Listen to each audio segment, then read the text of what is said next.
আপনারা দেখছেন খবরিয়া 24 লাইভ। এই মুহূর্তে আমরা আছি কোচবিহার ডিএম অফিসে। আজ প্রথম দফা ভোটের মনোনয়ন জমার শেষ দিন ছিল এবং আজ শেষ মুহূর্তে গ্রেটার কোচবিহার ডেমোক্রেটিক পার্টির তরফ থেকে এখানে মনোনয়নপত্র পেশ করা হলো। আমরা সরাসরি কথা বলবো তাদের সঙ্গে। এখানে যিনি প্রার্থী নির্মল কুমার রায়, আমরা তার সঙ্গে কথা বলবো। আজকে শেষ দিনে মনোনয়নপত্রের শেষ তারিখ। আজকে আমরা সমস্ত কামতাপুর রাজ্যের তথা কুচবিহার ভারত ভক্তি চুক্তি রাজ্যের যে মনোনয়নপত্র আজকে আমরা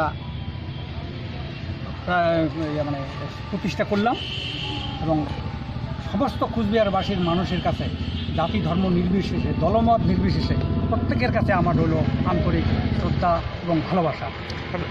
এবং সত্য প্রতিষ্ঠা করার জন্যে ভারতের সংবিধান মোতাবেক আজকে আমরা নমিনেশন দাখিল করলাম। একদমই শেষ দিন এবং শেষ মুহূর্তে এসে আপনারা নমিনেশন সাবমিট করলেন। আপনারা আরও আগে কেন করলেন না বা দেরি কেন হলো? আমাদের কতগুলো সুবিধা ছিল। এই অসুবিধার জন্যই আমরা তো নিঃস্ব মানুষ, আমরা সাধারণ মানুষ, অর্থকরীর সমস্যা এবং অফিস আদালতের কাজকর্মের ব্যাংকের অ্যাকাউন্ট যেমন আজকে আমরা খুলে আসলাম, দীর্ঘ শুক্র শনি রবি 3 দিন সিরিয়াল বন্ধ ছিল, যার জন্য আমরা আজকে লাস্ট দিনই সিদ্ধান্তটা নিয়েছি। কতটা আশাবাদী আপনারা? আমরা তো জনসাধারণের কাছ থেকে আমরা আশা করি যে সামনের দিনে সত্য প্রতিষ্ঠা করার নিমিত্তে যদি প্রত্যেকটা জাতি ধর্ম নির্বিশেষে মানুষ আশা আকাঙ্ক্ষা নেয় এবং সুবিধাজনক সুস্থ সরল সুন্দরভাবে বসবাস করতে চায়, তাহলে নিশ্চয়ই আমি আশা করি যে গ্রেটার কুচবিহার ডেমোক্রেটিক পার্টি উত্তীর্ণ হবে।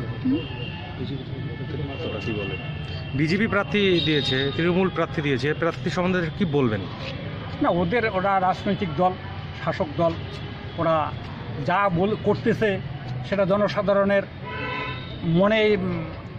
মনের ভাব প্রকাশ যেটা পাই আর কি আমরা, তাতে হয়তো ওরা ভালো রেজাল্ট করতেও পারে, নাও।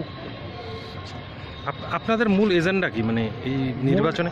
মূল এজেন্ডা হচ্ছে ভারত ভক্তি চুক্তি মোতাবেক কুচবিহার রাজ্য গ শ্রেণীর, সেই গ শ্রেণীর রাজ্য প্রতিষ্ঠা করার বাদে আজকে জিসিডিপি দীর্ঘদিন যাবৎ আমরা পঞ্চায়েত থেকে, বিধানসভা থেকে, লোকসভা আমরা ক্যান্ডিডেট দিচ্ছি এবং আজও যতদিন আমরা থাকবো জিসিডিপি পার্টি, ততদিন আমরা পার্টি দিয়ে যাব। এর আগে জেল থেকে তো বংশীবদন বর্মন দাঁড়িয়েছিলেন আপনাদের পার্টির থেকে। হ্যাঁ, তো সেই বিষয়ে কি বলবেন? উনি তো এখন আবার নতুন একটা সংগঠন করেছেন, গ্রেটার কুচবিহার পিপল অ্যাসোসিয়েশন, কি বলবেন? উনি যা ঘটনা ঘটাইছেন সেটা বলার মতো নয়। কীরকম? ওরা নিজের স্বার্থের জন্যে আজকে ওনার এই পরিস্থিতি। কি পরিস্থিতি? এখন নিজের স্বার্থটাকে বজায় রাখার জন্য জনসাধারণকে ধোঁকা দিচ্ছে।